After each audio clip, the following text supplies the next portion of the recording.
C'est pas compliqué, j'ai un enfant qui est en Flandre à l'école et un en Wallonie. Maintenant, avec la modification des rythmes scolaires, évidemment, on n'a plus rien en commun. Il y en a un qui est puni, il doit aller à l'école, et l'autre est en congé. Voilà. Nous sommes ici à Moucron, à la frontière avec la Flandre, et donc nous sommes particulièrement impactés par la réforme des rythmes scolaires. La réforme des rythmes scolaires, c'est quoi ? Ça fait 30 ans qu'on en parle, d'amener un mieux-être pour les enfants en mettant 7 semaines de cours, 2 semaines de vacances. Alors bien sûr, sur le principe, tout le monde est pour, les études montrent que c'est positif. La ministre Marie-Martine Schins avait à l'époque commandé une étude à la Fondation Roi Baudouin qui allait bien sûr dans le sens de cette réforme des rythmes scolaires avec 2 conditions sine qua non, 2 ans pour la mise en application et surtout une concertation entre les 3 communautés. Qu'a fait la ministre PS Caroline Désir avec ses collègues MR et Écolo? Elle a foncé tête baissée, sans réfléchir aux conséquences et sans analyser les impacts qu'annonçait pourtant la Fondation Roi Baudouin. Et donc on se retrouve aujourd'hui avec des situations dramatiques sur le terrain pour plus de 90 000 enfants.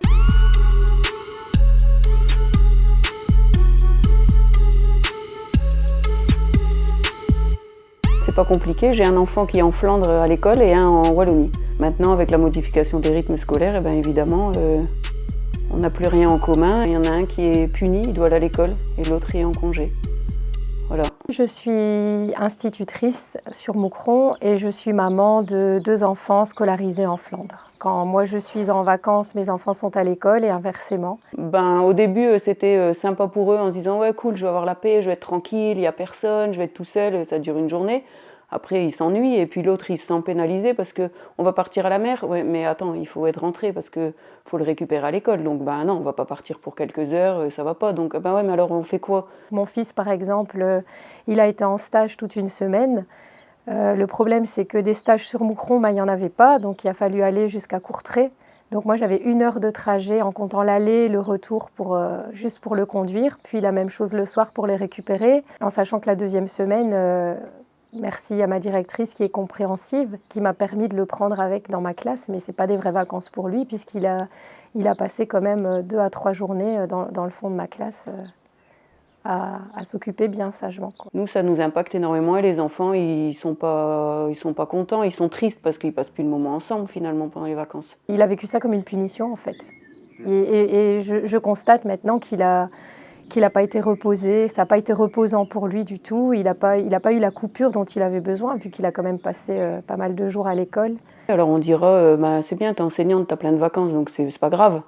Non, évidemment, c'est pas grave. Quand les gens me disent ça, moi je leur dis souvent, c'est comme si tout à coup on vous supprimait vos chèques repas ou votre voiture de fonction sans vous demander votre avis comme ça. Pour moi, c'est un coup de canif dans le contrat, clairement. Et puis nous, en tant qu'enseignants, on ne peut pas poser des jours. On ne peut pas dire, c'est pas grave, quand tu es en vacances tout seul la semaine, là, on va prendre un jour de congé pour faire telle ou telle chose. Non, on ne peut pas en poser. Donc il n'y en a pas. Donc toi, tu n'iras nulle part. Et nous, on n'ira nulle part non plus, puisque dans les 2 cas, on n'est pas ensemble.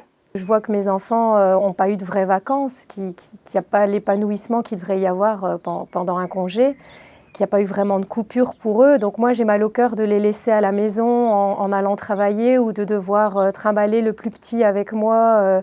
Et quand il me dit « mais maman, je suis en vacances, pourquoi je dois aller à l'école ?» Moi, ça me fait mal au cœur. Et ce qui est encore plus difficile et plus pénible, c'est de se projeter dans l'année prochaine où là, il n'y aura plus carnaval ni Pâques en commun. Et j'avoue que sur du long terme, c'est devoir faire le deuil de moments en famille sur lesquels on ne reviendra pas en fait. Des solutions pourtant, il y en a. Mais les engagés sont les seuls à en proposer. On aimerait une période transitoire pour que l'année prochaine et les années suivantes, nous ayons au moins les vacances de carnaval, de Noël et de Toussaint en commun. Il est grand temps que le PS, le MR et Écolo fassent enfin preuve de bon sens et écoutent l'appel de ces trop nombreuses familles.